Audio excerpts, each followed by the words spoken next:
السلام عليكم ورحمة الله وبركاته. بسم الله الرحمن الرحيم. الحمد لله رب العالمين.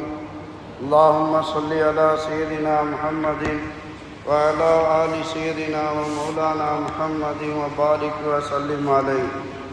أشهد أن لا إله إلا الله وحده لا شريك له وأشهد أن سيدنا ومولانا محمدا عبده ورسوله. أما بعد، فقد قال الله تعالى في القرآن العظيم وفي الفرقان المجيد: فأعوذ بالله من الشيطان الرجيم. بسم الله الرحمن الرحيم. وَلَقَدْ يَسَّرْنَا الْقُرْآنَ لِلذِّكْرِ فَهَلْ مِن مُّدَّكِرٍ. صدق الله مولانا العظيم. وقال نبينا محمد رسول الله صلى الله عليه وسلم: الماهر بالقرآن مع السفرة الكرام البررة، والذي يقرأ القرآن ويتتعتع فيه وهو عليه شاق له أجران. صدق رسول الله صلى الله عليه وسلم. أنا السلطان إبراهيم اسمي إلى خير البرية انتمائي. أنا السلطان إبراهيم اسمي إلى خير البرية انتمائي. أنا السلطان إبراهيم اسمي إلى خير البرية انتمائي. الحمد لله. எல்லா புகழும் புகழ்ச்சியும் இவ்வுலகையே படைத்து பரிபாலித்து ரட்சித்து காத்து வரக்கூடிய அல்லாஹு ஜல்ல ஷானஹு தஆலா ஒருவனுக்கே சொந்தமானது. ஸலாத் என்னும் கருணையும் சலாம் என்னும் ஈடேற்றமும் அகிலத்தின் அருட்கொடை அன்னலம் பெருமானார் ரசூலே கரீம் ஸல்லல்லாஹு அலைஹி வஸல்லம் அவர்கள் மீதும், அன்னாரை பின்பற்றி வாழ்ந்த சத்திய சஹாபாக்கள், தாபீன்கள், தபா தாபீன்கள், நாதாக்கள், ஷுஹதாக்கள், நல்லவர்கள் மற்றும் இங்கே குழுமி இருக்கக்கூடிய நம்மவர்கள் அனைவர்கள் மீதும், இனிமேல் வர இருக்கக்கூடிய அனைவர்கள் மீதும் அல்லாஹு ஜல்ல ஷானஹு தஆலாவின் ஸலாத்தும் சலாமும் என்றென்றும் நின்று நிலவட்டுமாக. ஆமீன். அல்ஹம்துலில்லாஹ். வாழும் காலமெல்லாம் ஈமானோடு வாழ்ந்து கலிமா சொன்ன நிலைமையில் ஈமானோடு மரணமாகக்கூடிய நல்ல நசீபை அல்லாஹு தஆலா நம்மவர்கள் அனைவருக்கும் தந்தருள் புரிவானாக. ஆமீன் ஆமீன் யா ரப்பல் ஆலமீன். அல்ஹம்துலில்லாஹ். கண்ணியத்திற்குரிய அல்லாஹு ஜல்ல ஷானஹு தஆலாவின் நல்லடியார்களே, இஸ்லாமிய சகோதரர்களே, துல்ஹஜ் மாதத்திலே கடைசி ஜும்மாவிலே நாம் வீற்றிருக்கின்றோம். துல்ஹஜ் மாதத்திற்கு ஒரு பிரத்யேகமான சிறப்பு என்னவென்றால், இந்த மாதமும் சிறப்பான மாதம், மிகவும் சங்கையான 4 மாதங்களில் ஒன்று. இதற்கு முன்புள்ள மாதமும் சங்கையான மாதம், இதற்கு பின்புள்ள மாதமும் சங்கையான மாதம். நடுவிலே இருக்கக்கூடிய இந்த மாதம் முன்னாலும் சங்கை, பின்னாலும் சங்கை, இதுவும் சங்கை. எனவே இது மிகவும் சங்கையான ஒரு மாதமாக துல்ஹஜ் மாதம் இருக்கிறது. அதனுடைய கடைசி ஜும்மாவிலே இருக்கின்றோம். இன்ஷா அல்லாஹ் 3-4 நாட்களில் நமக்கு முஹர்ரம் என்று சொல்லக்கூடிய இஸ்லாமிய அரபி மாதங்களில் முதல் மாதமாகிய முஹர்ரம் மாதம் வர இருக்கின்றது. கண்ணியமானவர்களே, குர்ஆனுடைய மகத்துவத்தை பற்றி, குர்ஆனை ஓத கற்றுக்கொள்வது ஒவ்வொரு மூமினுக்கும் அவசியம் என்பதை பற்றி இன்ஷா அல்லாஹ் இந்த வாரம் நாம் பார்க்க இருக்கின்றோம். ஒரு 10-20 ஆண்டுகளுக்கு முன்னதாக உலகிலே எந்த பகுதியிலே ஒரு முஸ்லிம் இருந்தால் குர்ஆன் ஓத தெரியாமல் ஒருவரும் இருக்க மாட்டார்கள். அப்படிப்பட்ட ஒரு சூழ்நிலை 10-20 ஆண்டுகளுக்கு முன்னதாக எல்லா இஸ்லாமிய வீடுகளிலும் இருக்கக்கூடிய அத்துணை நபர்களும் சிறிய குழந்தைகளை தவிர, அதுவும் புரிந்து கொள்ளக்கூடிய ஆற்றல் வந்துவிட்டால் முதலிலே குர்ஆனை தான் கற்றுக் கொடுப்பார்கள். அகரம் இகரம் உகரம் என்பதாக, ஆ இ உ என்பதாக கற்பதற்கு முன்னதாக குர்ஆனை ஓத கற்றுக்கொள்ளக்கூடிய ஒரு சூழ்நிலையில் இருந்தது. ஏதோ ஒரு முசீபத், கடைசி காலம், உலகம் அழிய வேண்டும், குர்ஆனை அரபியிலே ஓதுவது நன்மை அல்ல, எந்த பிரயோஜனமும் இல்லை என்பதாக எவனோ ஒருவன் போற போக்கிலே சொல்லிவிட்டது. அது மக்களுடைய உள்ளத்திலே பதிந்து, எதற்கு குர்ஆனை அரபியில் ஓத வேண்டிய அவசியம் இல்லையே, எனவே நாம் எதற்கு மக்தப் மதரசாவிற்கு பிள்ளையை அனுப்ப வேண்டும், நாம் ஏன் கற்றுக்கொள்ள வேண்டும், தர்ஜுமா தான் எல்லா மொழிகளிலும் இருக்கின்றது, அதை பார்த்து நாம் படித்து கொள்ளலாமே என்று ஒரு தவறான எண்ணம். ஒரு விஷயத்தை மீண்டும் மீண்டும் சொல்ல, அதை கேட்க, அதை அங்கீகரித்தாலும் அங்கீகரிக்கவில்லை என்றாலும் அது தானாக உள்ளத்திலே பதிவாகிவிடும். இந்த காலத்திலே நாம் பார்த்தோமே என்றால் குர்ஆனை ஓத தெரிந்தவர்களுடைய எண்ணிக்கை விரல் விட்டு எண்ணக்கூடிய அளவிற்கு பொறுக்கி எடுக்கக்கூடிய சூழ்நிலையிலே தான் இருந்து கொண்டிருக்கிறது. இதற்கெல்லாம் நாம் மாற்றம் கொண்டு வர வேண்டும். நாம் நம்மை நாமே மாற்ற முயற்சி செய்ய வேண்டும். அல்லாஹு தஆலா நபிமார்களுடைய பணியை பற்றி சொல்லும் பொழுது 4 பணிகளை சொல்லுவான். அதிலே முதல் பணி யத்லு அலைஹிம் ஆயாத்திஹி, அல்லாஹ்வுடைய இறைவனுடைய அந்த வார்த்தைகளை, வசனங்களை ஓதி காட்டுவார்கள் என்று கூறுகிறான். அதற்கு அடுத்து அதனுடைய அர்த்தங்கள், விளக்கங்கள், அதை தனியாக சொல்லுகிறான். 4 மூன்றாவதாக கூறுகிறான். ஆனால் வெறுமனே அரபியிலே ஓதி காட்டுவது, அதை அவர்கள் திருப்பி ஓதுவது, இதைத்தான் 4 நபிமார்கள் செய்த 4 பணிகளில் முதல் பணியாக அல்லாஹ் சொல்லுகின்றான்.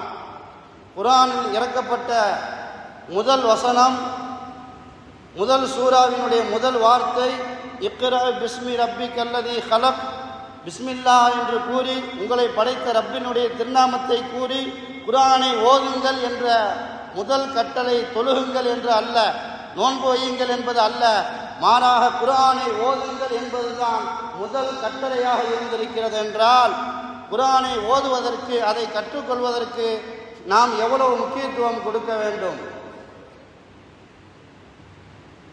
கண்ணியமானவர்களே, ஏராளமான சிறப்புகளை அல்லாஹு தஆலா இந்த குர்ஆனை ஓதுவதற்கு வைத்திருக்கின்றான். அதிலே ஒன்று நாம் அடிக்கடி கேள்விப்பட்டிருப்போம். சிவந்தவனை விட கருத்தவனுக்கோ, கருத்தவனை விட சிவந்தவனுக்கோ எந்த சிறப்பும் இல்லை, எல்லாம் ஆதிபிதா தந்தை ஆதம் அலைஹிஸ்ஸலாமுடைய பிள்ளைகள் தான், பிறப்பில் வைத்து எந்த வித்தியாசமும் இல்லை என்று இஸ்லாமிய மார்க்கம் சொல்லுகின்றது. அப்படி சொன்ன அதே வசனம், அதே ஹதீஸ் இறையச்சத்தை கொண்டு வித்தியாசம் இருக்கிறது என்று சொல்கிறது. எல்லா மனிதர்களும் சமம் என்று சொன்ன மார்க்கம் குர்ஆன், ஹதீஸ் இறையச்சத்திலே யார் மேலோங்கி நிற்கிறார்களோ அவர்கள் மற்றவர்களை விட சிறந்தவர்கள், உயர்ந்தவர்கள், உன்னதமானவர்கள் என்று சொல்லுகிறது. எனவே தக்குவாவை வைத்து ஒருவர் அல்லாஹ் உயர்ந்தவராக மாறுகிறார். அவர் எந்த குடும்பத்தில் பிறந்தாலும் சரி, ஈமானும் தக்குவாவும் இருக்கும் பொழுது அவர் இறை நேசராகவே மாறிவிடுகின்றார்.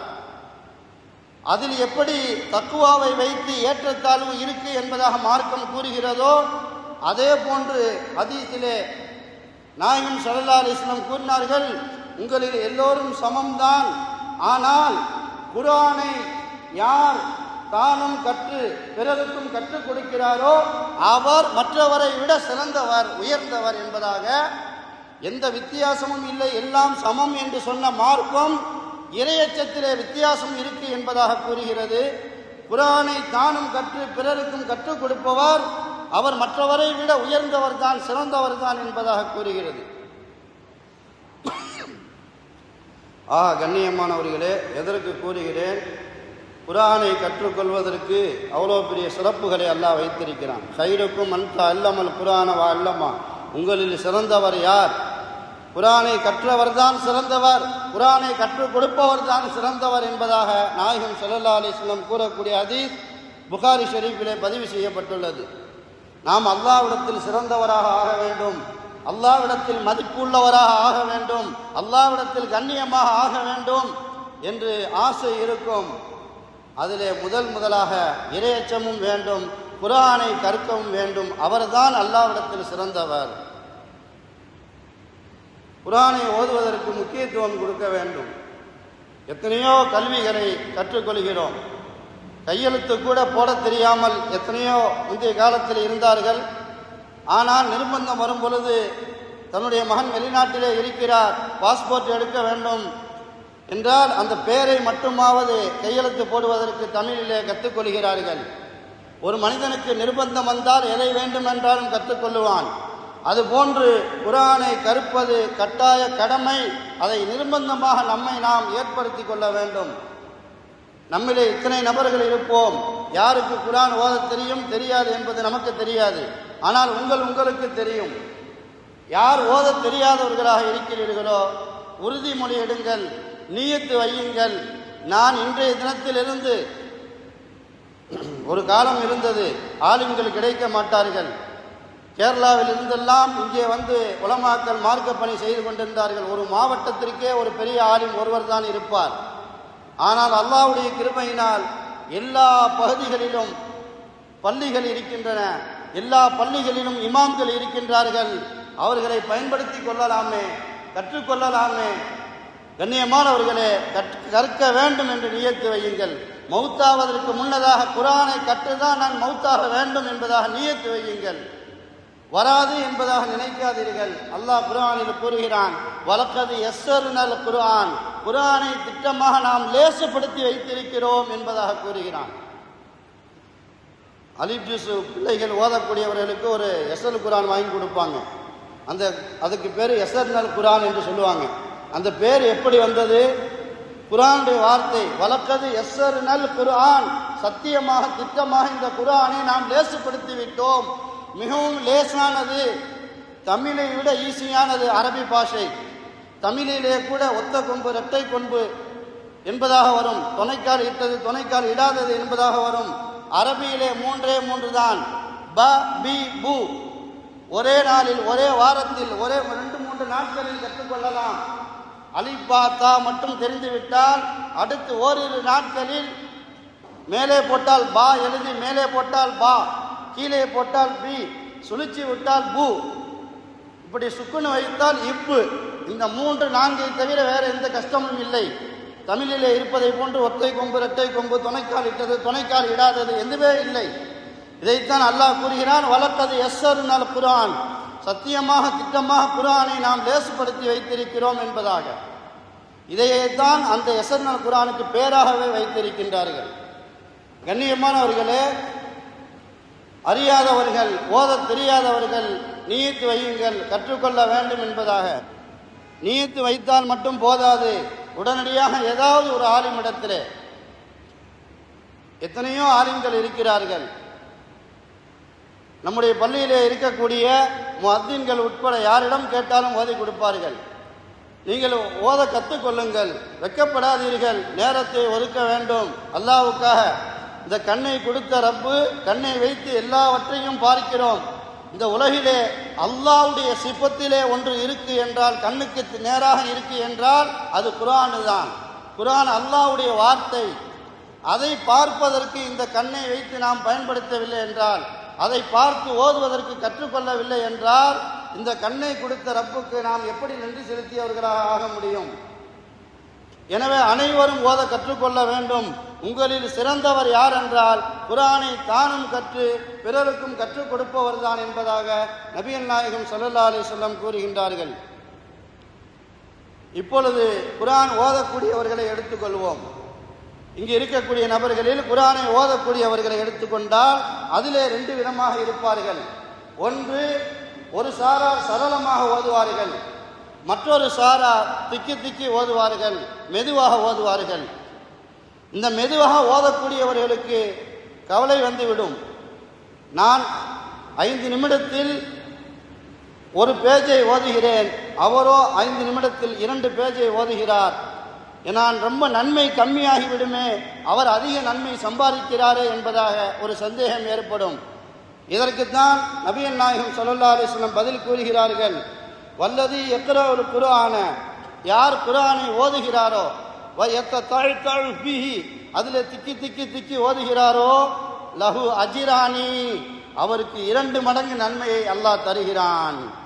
திக்கி திக்கி சிரமப்பட்டு ஹெஜ்ஜி கூட்டி கூட்டி கூட்டி கஷ்டமாக மெதுவாக ஸ்லோவாக ஓதிக்கொண்டவருக்கு அதிகமான நேரம் எடுப்பதனால் நன்றாக ஓதுபவருக்கு ஒரு எழுத்துக்கு 10 என்று அல்லாஹ் கொடுக்கிறான் அல்லவா, இவருக்கு ஒரு எழுத்துக்கு 20 அல்லாஹ் கொடுக்கின்றான். லஹு அஜிரானி, 2 மடங்கு கூலியை அல்லாஹ் கொடுக்கிறான் என்பதாக நாயகம் ஸல்லல்லாஹு அலைஹி வஸல்லம் கூறுகிறார்கள். எத்தனை நபர்களுக்கு ஓத தெரியும் இருந்தாலும் தமிழிலே பார்த்து ஓதக்கூடியவர்கள். கண்ணியமானவர்களே, ஆரம்பத்தில் ஸ்லோவாக மெதுவாகத்தான் வரும். தொடர்ச்சியாக அரபியையே பார்த்து ஓதிக்கொண்டே இருக்க வேண்டும். ஒரு வாரம், ஒரு மாதம், 2 மாதங்களில் வேகமாக வந்துவிடும்.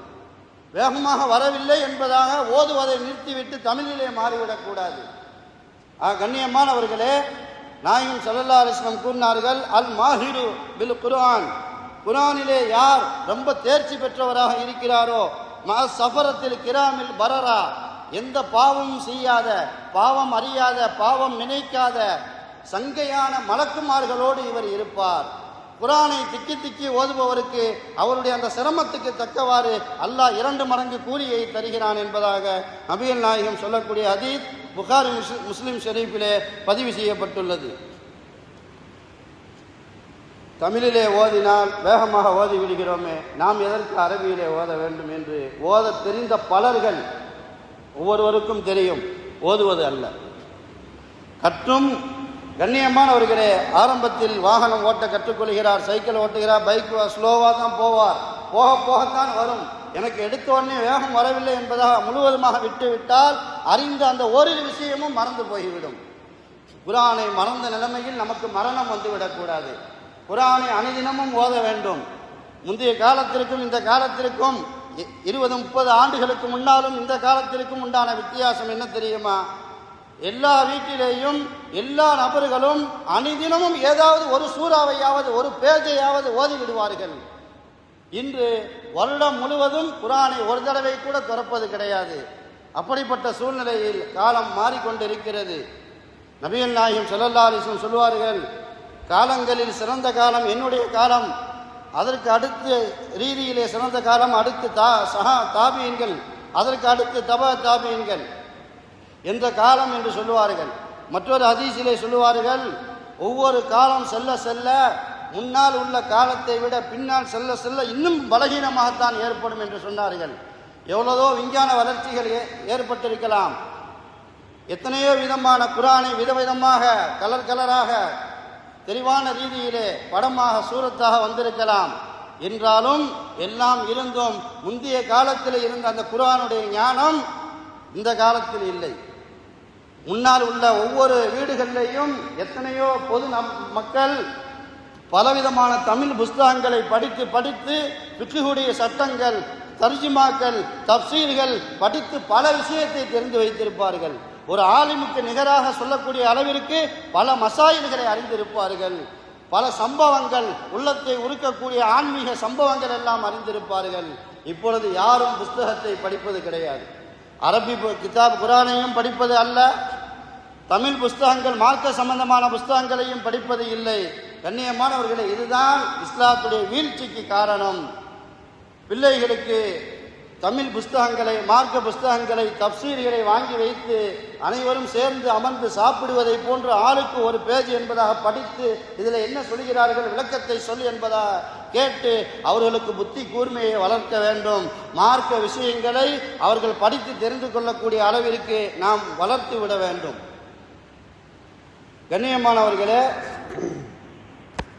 முழு குர்ஆனிலே உண்டான 114 சூறாக்களில் ஆக உயர்ந்த உன்னதமான முதல் தரஜாவில் உண்டான ஒரு சூறா என்ன தெரியுமா?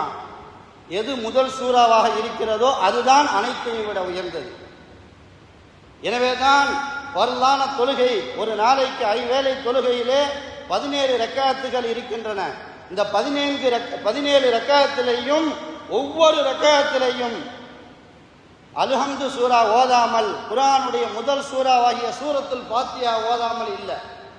துணை சூறாவை கூட எந்த சூறா வேண்டாலும் ஓதலாம், எந்த ஆயத்துக்களை ஓதலாம். ஆனால் அல்ஹம்து சூரா ஓதாமல் எந்த ஒரு ரக்காத்து கூட இல்லை. அல்ஹம்து சூரா உம்முல் குர்ஆன், குர்ஆனுடைய தாய். முழு குர்ஆனில் உண்டான அனைத்து துஆக்களையும் இது உள்ளடக்கி இருக்கிறது, அனைத்து கருத்துகளையும் உள்ளடக்கி இருக்கிறது. அனைத்து குர்ஆனில் என்ன நன்மைகள் வருமோ, தாக்கம் வருமோ, எல்லா தாக்கத்தையும் இந்த ஒரே ஒரு சூரா 7 ஆயத்துகள் உள்ளடக்கி இருக்கின்றன.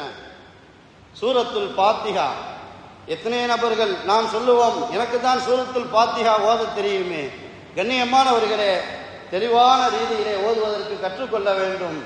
உச்சரிப்பு செவ்வையாக இருக்க வேண்டும். அல்ஹம்து அல்ஹம்துலில்லாஹி என்று ஓதுவோம். அல்ஹம்து என்று வருவது அல்ல, அர்த்தமே மாறிவிடும். வயதானவர்கள், முடியாதவர்கள், அது வேறு. எத்தனையோ விஷயத்தில் சுதாரிப்பாக உற்சாகமாக இருக்கக்கூடியவர்கள் அல் ஹம்து அல் ஹம்து ஹா என்பதாக உச்சரிக்க வேண்டும். சுப்ஹான் அல்லாஹ் ஹா என்று உச்சரிக்க வேண்டும். சுப்ஹான் அல்லாஹ் என்று சொல்வது அல்ல. அரபியிலே எல்லாம் அர்த்தம் மாறிவிடும்.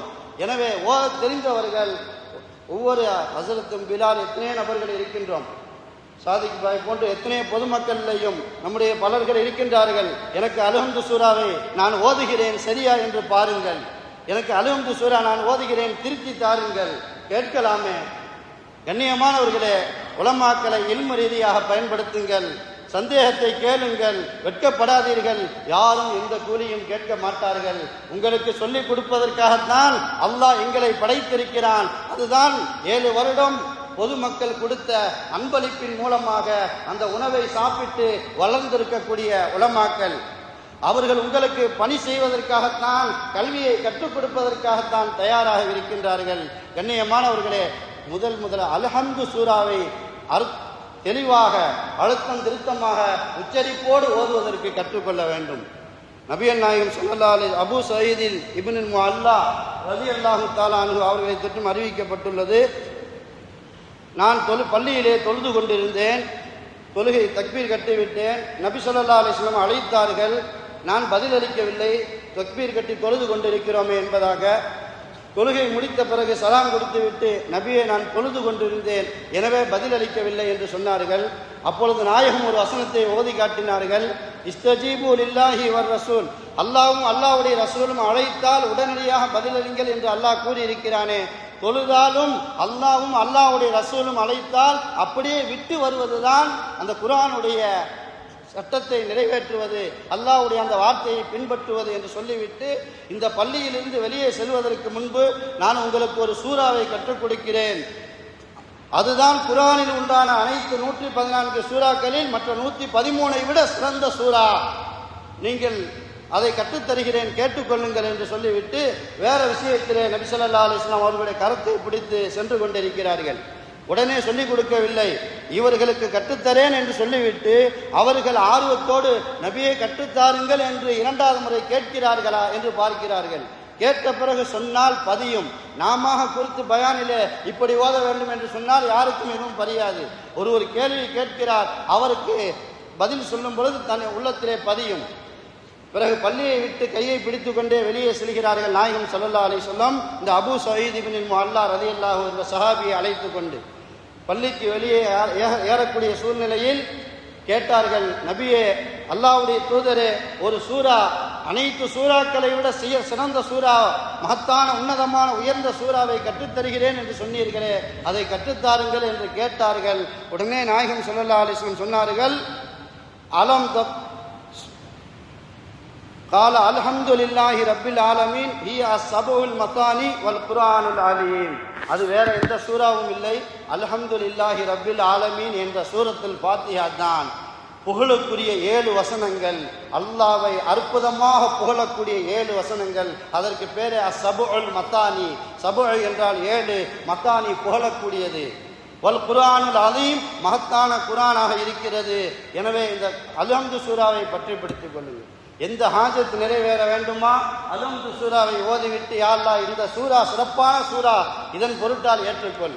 யா அல்லாஹ், இவருக்கு நோய்வாய்ப்பட்டிருக்கிறார், இந்த சூராவை ஓதி கொடுக்கின்றேன், ஷிஃபா வைத்தா. கண்ணியமானவர்களே, தூங்கும் பொழுது சில முக்கிய சூறாக்களை ஓதி பூ என்பதாக ஊதி உடம்பிலே தேய்த்துக் கொள்கிறார்கள். ஓதக்கூடிய அந்த மூச்சு காத்துக்கு பவர் இருக்கிறது. எனவே தான் அதை பூ என்பதாக ஊதி தூங்கும் பொழுது அல்ஹம் சூரா, குலு அல்லா சூரா, பலக்கு, நாசு, ஆயத்துல் குர்சி ஓதி உடம்பு முழுவதும் தேய்க்க சொல்கின்றார்கள். அல்லாஹ் ஜல்ல ஷானஹு தஆலா நம்மிலே யாரெல்லாம் குர்ஆனை ஓத அறியாதவர்களாக இருக்கிறார்களோ இன்றைய நேரத்திலிருந்து அறிந்தவர்களிடத்தில் சென்று கற்றுக்கொண்டு மரணமாவதற்கு முன்பு குர்ஆனை தரவாக அழுத்தம் திருத்தமாக செவ்வையாக ஓதக்கூடிய நன்மக்களாக ஆக்கி அருள் புரிவானாக. வாஹிரு தாவானா அனில் ஹம்துலில்லாஹி ரப்பில் ஆலமீன்.